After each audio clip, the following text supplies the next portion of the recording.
Esto es Charlas de Fútbol y hoy vamos a entrevistar a Pablo Alfaro. Bienvenido, Diego, ¿cómo estás? Muy bien, muy bien. En un set nuevo, bueno, igual ya ha salido antes, pero el caso es Sí, que hoy vamos a hablar de la entrevista que le hicimos en nuestro Instagram a Pablo Alfaro, un tipo espectacular. entrenador del Ibiza, exjugador del Sevilla, donde es un mito, de equipos como el Real Zaragoza, como el Barcelona, un jugador con muchísimo que contar y a mí me ha sorprendido mucho la forma que tiene de hablar. Transmite el fútbol de una manera increíble, tío. O sea, es brutal y sobre todo tú lo ves, ves partidos suyos antiguos y le ves un jugador tan físico que no te imaginas que tácticamente entienda tan bien el juego. Y al hablar con él, la verdad que me sorprendió mucho y me pareció, a mí personalmente, una de las entrevistas donde más he aprendido el entrevistado de todas las que he hecho. O sea, me parece brutal. Yo te digo que como espectador la vi y disfruté muchísimo. Estas son entrevistas que estamos haciendo en directo a través de nuestra cuenta de Instagram, Charlas de Fútbol, link en la cajita de descripción y entrad ahí para no perderos nada. Os vamos a dejar ahora mismo con la entrevista. Así que sin más, Diego, vamos a darle.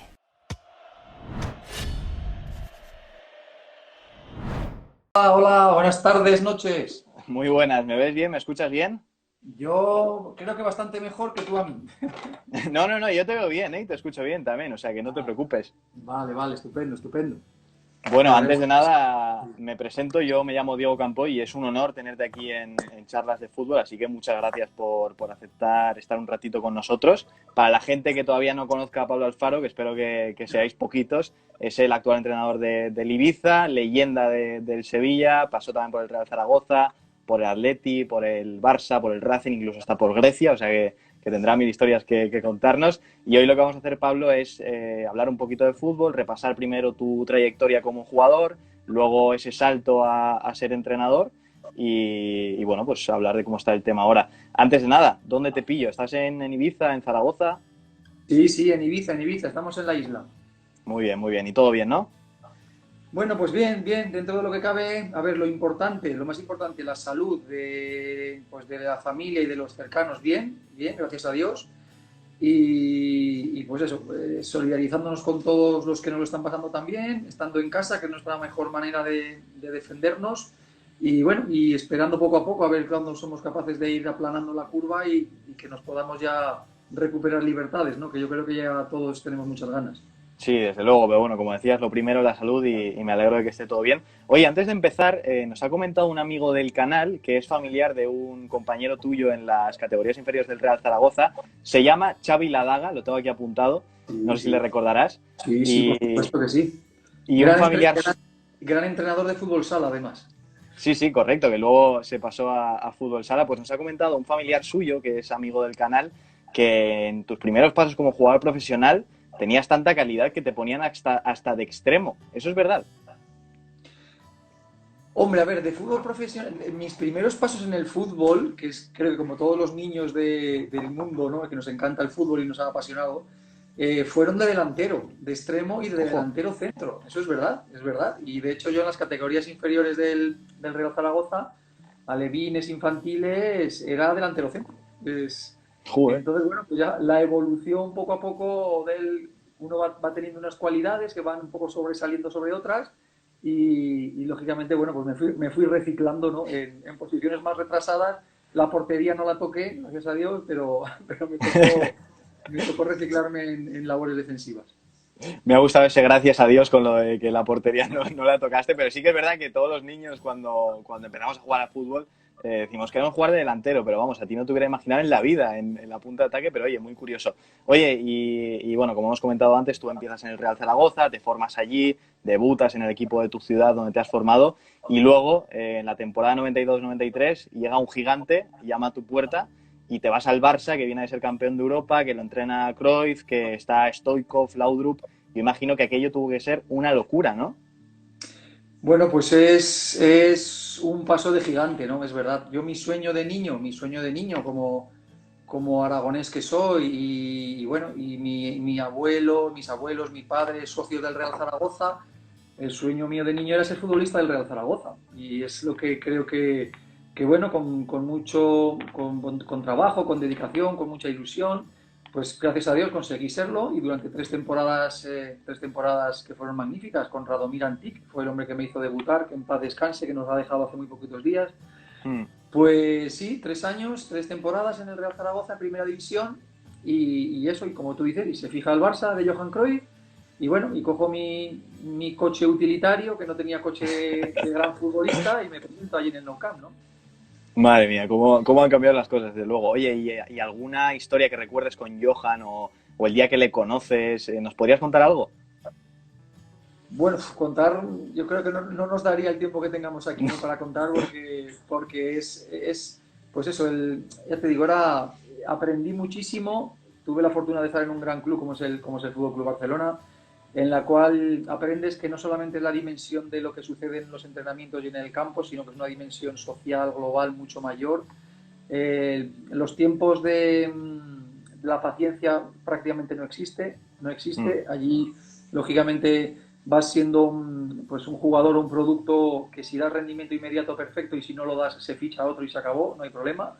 A mí me sirve mucho para aprender, digamos, durante 20 y tantos años, 23 años, aún empezando de delantero centro, como os he contado, toda, digamos, mi evolución futbolística se había basado en aspectos defensivos y yo llegas allí siendo defensa y lo que te piden es prácticamente, como vas a defender muy pocos minutos durante un partido, el colaborar un poco en la creación y en el fútbol de ataque, ¿no? Y muchas noches de echarte a la cama y decir, joder, llevo 20 y tantos años que me han enseñado lo que es este deporte y ahora no me sirve de nada. Ahora es como jugar un deporte nuevo, ¿no? Es un poco esa sensación que tenía. Claro, o sea, yo te quería preguntar justo por eso que has comentado, porque quizás te vas a uno de los equipos más especiales en cuanto a la manera de jugar de los centrales y que además, lo que decías de la impaciencia, ¿no? Que vienen de ser campeones de Europa y que las expectativas estaban altísimas. Luego fichas por el Racing de Santander, estás allí también un tiempo y vuelve a llamar otro gigante a tu puerta, que es el Atlético de Madrid, precisamente de Rado Antic, que te vuelve a llamar. Y yo te quería preguntar también por alguna historia o alguna anécdota con el bueno de Antic, que como decías antes, desgraciadamente nos ha dejado hace poquito y seguro que tienes muchas anécdotas con él. Sí, sí, a ver, muchas porque al final son personas que te marcan, ¿no? En tu carrera deportiva. Y en este caso, el Radomir Antic, el entrenador que te hace debutar en Primera División siendo un chaval del filial con 20 años y ese primer año de 38 partidos oficiales juegas 36 de titular, pues le debes muchísimo, ¿no? Yo le estaré eternamente agradecido. Y anécdotas, sobre todo anécdotas más humanas. Era un hombre. Hay una entrevista muy bonita que si queréis leerla, si os metéis un poco hoy en día nos metemos todos en internet de Radomir Antic, hay una entrevista muy larga y muy extensa que le hicieron no hace mucho, en la que él habla de su niñez, de su infancia, de cómo sus padres veían la vida, del tipo de niño que fue, y eso, claro, te marca mucho, ¿no? Y bueno, anécdota, te digo, él siempre nos intentaba inculcar que el éxito y el fracaso en este mundo nuestro del fútbol dura muy poco, y que cuando tú veas a todos los tuyos exultantes, la afición saltando, coreándote, sabiendo que están contentos por el trabajo que estás haciendo, que lo pongas en valor porque a los 5, 6, 7 días puede pasar lo contrario, ¿no? Y ni la montaña puede ser tan alta ni el valle puede ser tan bajo, ¿no? Sino que hay que intentar mantener una línea más o menos horizontal, sabiendo que es muy complicado. Muy bonito, desde luego. Y mira, nos preguntaban por aquí antes, hilando con la de equipos por las que has pasado, nos dice José Castresana, ¿quién es el mejor futbolista con el que has jugado? Es complicada la pregunta, ¿eh? Pues es complicado, la verdad que sí. Es que han sido 18 años, Sí, sí. al pie del cañón. Pero a ver, seguro que os digo algunos y os van a sonar todos, ¿no? Por ejemplo, pues a ver, Michael Laudrup, por ejemplo, Ronald Koeman en defensa, por ejemplo, Kiko Narváez, por ejemplo, pues es que esa gente, Milinko Pantic, Molina, el actual director deportivo de la Federación, como que fue uno de los porteros que empezó primero a jugar con los pies, Andoni Zubizarreta, Sergio Ramos, Jesús Navas, Julio Batista, Dani Alves. Puedo seguir. Puedes hacer una convocatoria de 23 para jugar el Mundial si quieres, porque... Y podría hasta ganar la Liga, ¿eh? Sí, no, totalmente, desde luego. Oye, y hablando un poquito más de fútbol actual, ¿hay algún central en la Liga o en las 5 grandes ligas que te recuerde a ti o que digas, este tiene cositas mías de cuando yo era jugador? Bueno, me los hay mucho mejores, ¿no? No sé si en los mucho mejores, ¿no? Sí, ¿sabes qué pasa? Que el puesto de central y de los porteros posiblemente son los puestos que más han ido evolucionando con el fútbol actual, ¿no? ¿Por qué? Porque hay muchas más facetas que antes no se les daba tanto valor y ahora se les dan. Entonces, a mí, por ejemplo, yo lo he tenido además, digamos, en mi regazo. Sergio Ramos me parece uno de los mejores defensas de la historia del fútbol. Carlos Puyol para mí ha sido también alguien ejemplar por todo lo que transmitía y porque era ese defensa y ese capitán importante en un equipo. Claro, si yo me voy a mi niñez y a mi infancia, ya si te hablo de José Antonio Camacho, de Migueli, de Violeta, esos ya son casi prehistoria, ¿no? Como ya empezamos a ser nosotros, que ya empezamos a ser casi prehistóricos. Pero ha habido gente, y siempre me he fijado mucho pues eso, en las que jugaban un poco en mi posición y además pues si fueran en nuestra liga, ¿no? Defensas españoles, que al fin y al cabo era lo que podíamos aspirar a ser, ¿no?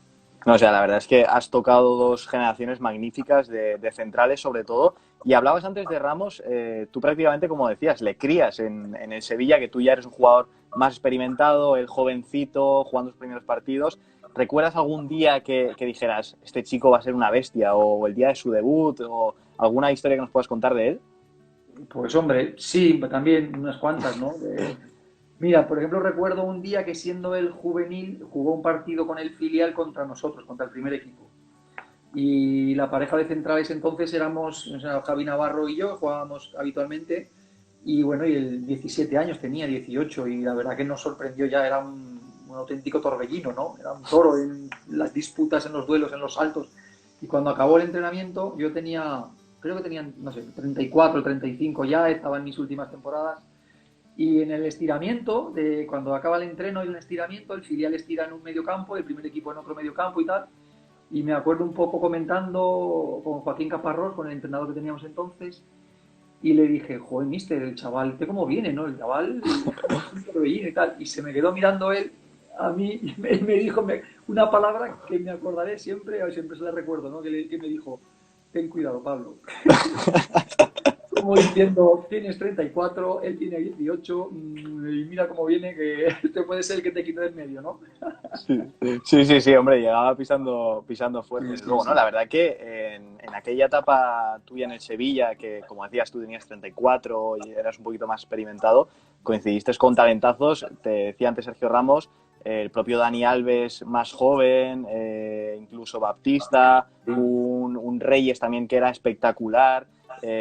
Aquella generación, yo imagino que debía ser espectacular verla en los entrenos y además siendo tan jóvenes, ¿no? Ese Sevilla que poco a poco se fue construyendo, la verdad que es pues el germen del actual, ¿no? Como club, como institución y lógicamente lo que transmitíamos en el césped.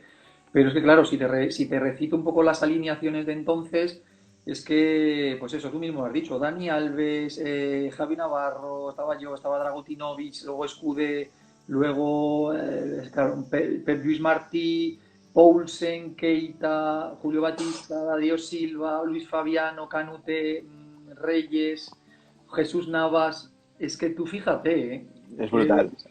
es auténticos equipazos, ¿no? Y entonces, por eso, poco a poco, el modelo de Sevilla es un modelo a estudiar y de hecho se está estudiando en muchas escuelas de negocios, porque no solamente es lo que se transmitía en el campo, sino cómo creció el club de ser uno de los 10, 12 clubes más importantes en España a ser ahora mismo uno de los 10, 12 más importantes de Europa. Y entonces, Sí. eso, 5 Europas League, Supercopas de Europa y tal, eso no se gana por casualidad.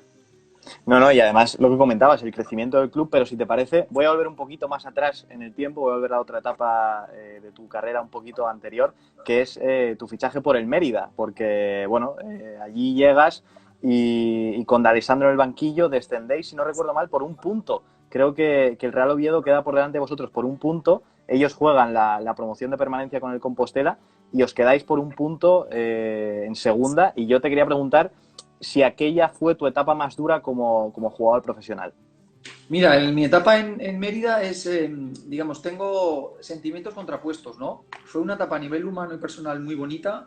Conocí Extremadura, conocí el Mérida, una tierra espectacular, muchas veces olvidada dentro del mapa nacional, con unos recursos tremendos y que te hacen, con gente muy humilde, que te hacen sentirte fenomenal. Éramos un equipo en primera división, pues lógicamente humilde, que intentamos pelear por no descender, pero al final, bueno, pues descendimos, como tú dices, no nos faltó mucho, pero no lo conseguimos, ¿no? Y luego ya fue la deriva, fue mucho peor. El club entró en una dinámica, bueno, pues con un presidente que mejor no nombrarlo, y entró en una dinámica muy negativa, empezaron los impagos, empezaron los problemas, de hecho, pues, hubo lógicamente consecuencias penales para aquellos dirigentes, y el club, pues eso, pues desapareció prácticamente, ¿no? Aquel Mérida pasó de estar en segunda A, el tercer año de segunda A punto de subir a primera, y claro, tras año y pico de impagos y demás y de no hacer frente a lo que podía, a lo que debía de hacer, pues desapareció y descendió, creo que a tercera división. Sí, no, la verdad es que eso lo estaba ojeando Lo mejor y lo peor, los impagos, las amenazas, las situaciones desagradables, que también, que no todo brilla en nuestro mundo, ¿no? Sino que también hay que tener un poco de bagaje para saber llevarlo. Claro, es que te quería preguntar por este tema, porque justo antes he estado repasando ese año del Mérida y es un puntito el que os deja fuera, y a partir de ahí lo que comentas, temas extradeportivos que dejan al equipo muy, muy tocado. Pero luego, por suerte, después de eso, fichas por el Sevilla unos años después, y ahí empieza lo que tú decías antes, la construcción del Sevilla que conocemos hoy en día.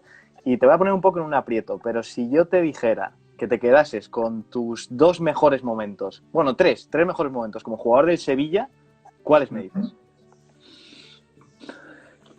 Ostras, me has puesto en un aprieto. Es complicado. Mira, un momento muy bonito, y los que hayan tenido la oportunidad de pasar por ahí lo sabrán, es el ascenso de segunda a primera división.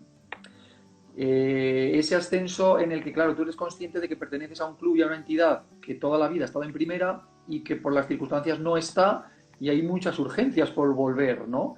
Y eso es como liberarte y decir, bueno, salimos del calabozo y ya volvemos de nuevo a estar donde debemos de estar, ¿no? Y el júbilo que ves a tu alrededor es importante. Luego en Sevilla hay, digamos, las finales de Copa anuales que juega el Sevilla y el Betis son los derbis.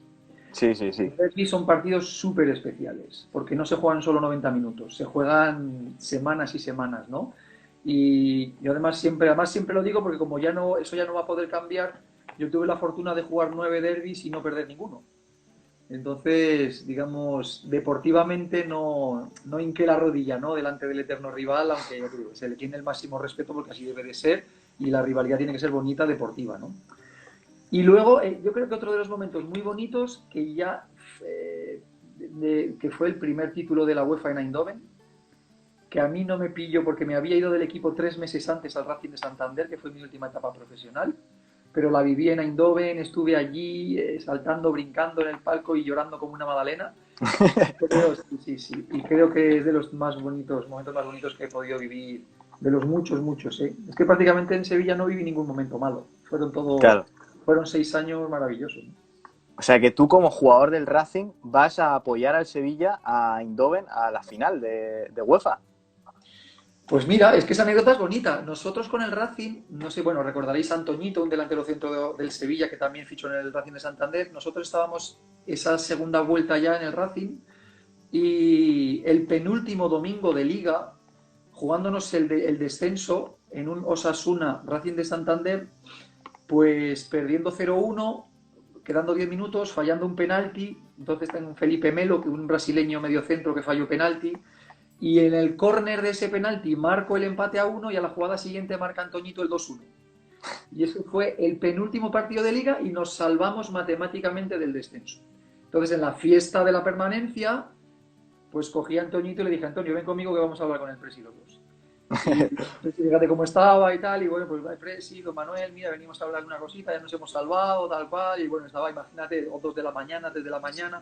Arribísima. Pues, me gustaría ver si podíamos tener permiso para podernos ir el miércoles a Eindhoven a ver la final y tal. Imagínate que nos dijo: iros a hacer puñetas donde os dé la gana, como si no volvéis. Sí, no, ya después de salvaros ya. Y montamos el viaje en día y medio, ¿eh? Avión a Bruselas, coche, pim pam pum, para poder disfrutar de uno de los días más bonitos que uno puede disfrutar con un club que fue su primer título europeo, y haber sido capitán de tus compañeros de hacía 3 meses. Joder, pues qué bonito el hecho de que uno de tus mejores momentos junto al Sevilla sea no estando tú en la plantilla. O sea, me parece un detalle sí, brutal, tremendo. De hecho, en el historial, lógicamente, de los ganadores del título estaba yo, porque las primeras rondas, las primeras jornadas sí las jugué. jugué 2 o 3 partidos, creo, en Alemania, en Inglaterra, sí, Bolton, jugué, pero claro, ya esa segunda vuelta ya me había marchado a Santander, ¿no? Entonces, pero Sí, hombre, sí. en el currículum la Copa de la Europa League está, ¿eh? Está, eso es. Buscas Pablo Alfaro y te sale ahí la Copa de la UEFA, Exacto, sí, exacto. señor.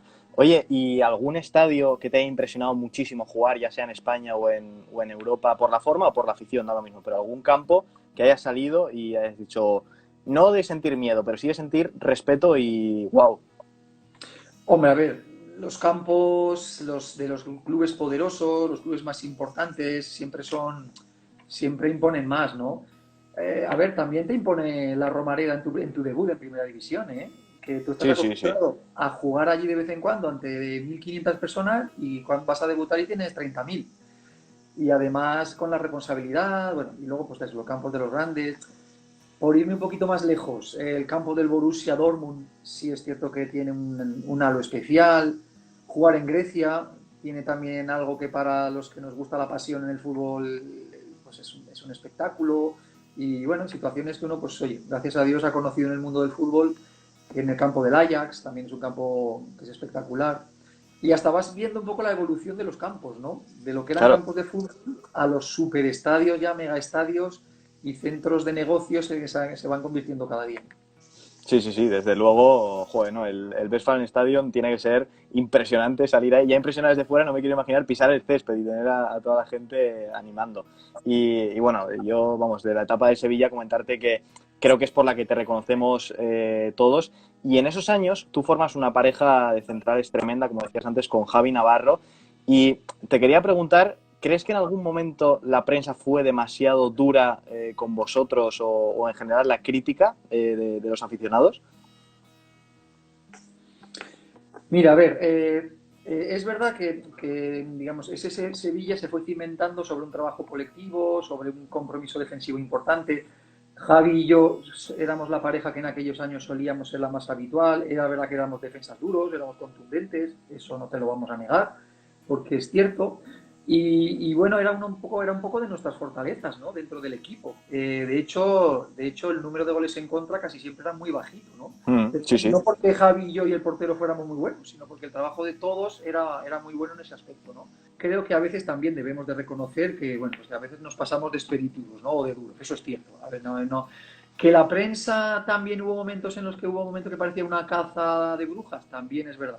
Porque realmente era mucho más la fama que lo que luego realmente sucedía, porque luego te empezabas a fijar en defensas de los equipos rivales y todos, realmente es que yo tampoco he conocido en la historia del fútbol buenos defensas que fueran muy blanditos, ¿no?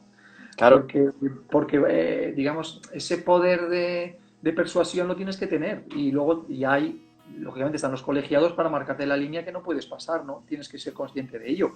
Pero bueno, ya está, a veces ya esto pasa, ya te conviertes, pues eso, como el abuelo Cebolleta, ¿no? Vas contando las historias de aquellos años, de tal, y lo que sí es cierto, que normalmente, y a mí me ha pasado siempre, y es algo que yo lo he agradecido mucho, en mi casa los míos me querían mucho y los enemigos no. Era como en Sevilla, además tuve anécdotas muy chulas de béticos que decían, joder, te ponían a parir, pero al final acababan siempre diciendo, pero Pablo, ojalá jugara usted en el Real Betis Balompié, ¿no? claro, Que claro, claro. es que la puñeta es que no tengo ninguno así. Sí, sí, sí, no, o sea, sí que es verdad que eras aquel perfil de jugador que siempre te enfrentas contra él y dices, joder, y luego dices, pero es que ojalá tenerlo en mi equipo, ¿no? Porque sí que Es es que verdad, mira, ¿sabes qué pasa? Tú date cuenta, ahora ponte un poco, si cierras los ojos, ponte un poco en el lugar de un defensa que tiene que lidiar con los mejores delanteros del mundo. En claro, la Liga Española vienen los mejores del mundo. Entonces, ahora Cristiano, Messi han sido los últimos, pero es que estaba Hugo Sánchez, es que estaba Atkinson, es que estaba pues todo, Belaudru, Stoikov, Ronaldo, Ronaldinho, Romario. Fíjate, es eh, que se dice pronto. ponte delante de todos esos e intentar, lógicamente, y sabiendo que un defensa pues tienes una labor más ingrata y que tú puedes tener 89 minutos fantásticos, que como haya un minuto que la líes, pues este tipo de delanteros te han marcado el gol y te han ganado el partido. Diego, ¿qué pasó? Bueno, de repente me dijo, oye, está aquí mi hijo que está cargándome el iPad tal, y contestó una pregunta y le dije yo, ¿cómo va tu iPad? Y ahí se apagó todo, o sea que una vez más mi gafe haciendo efecto, pero Pablo Alfaro un tipo grandísimo que la gente ya se habrá dado cuenta de lo bien que transmite el fútbol, de todas las historias que tiene que contar y bueno, espero que le haya gustado mucho a la gente. A mí me ha encantado, de verdad. 1% batería, tenía que haber cargado el iPad antes y así podíamos seguir disfrutando de la entrevista, aunque yo creo que ya no nos quedaba mucho, pero de verdad son entrevistas que se disfrutan muchísimo, proyectos que molan muchísimo y yo te lo dije, te escribí después de la entrevista, me he motivado muchísimo viendo esta entrevista, me he ilusionado con el periodismo otra vez, con este tipo de contenido. Sí, o sea, es que ya te digo, en Instagram estos días yo, que no se enfade Pablo Alfaro, pero de todos los nombres que teníamos, el que menos juego esperaba que iba a dar es Pablo Alfaro, porque es el único que no está activo como jugador actualmente, porque hemos tenido a Sergio Canales, a Alex Remiro y finalmente pues ha sido, bueno, Capdevila tampoco está en activo actualmente, pero fue de los que más aprendí a nivel de táctica, a nivel de historias, de anécdotas, o sea que un auténtico genio Pablo Alfaro. Un grande Pablo Alfaro, le seguiremos en su carrera en el Ibiza como entrenador. Muchas gracias, Diego, por estar ahí. Muchas gracias a ti, Julien. Y a vosotros, seguidnos en Instagram si queréis enteraros de cuándo hacemos todos los directos y todas esas entrevistas con grandes profesionales del mundo del fútbol y de la comunicación. Muchas gracias por estar ahí y nos vemos muy pronto. Chao.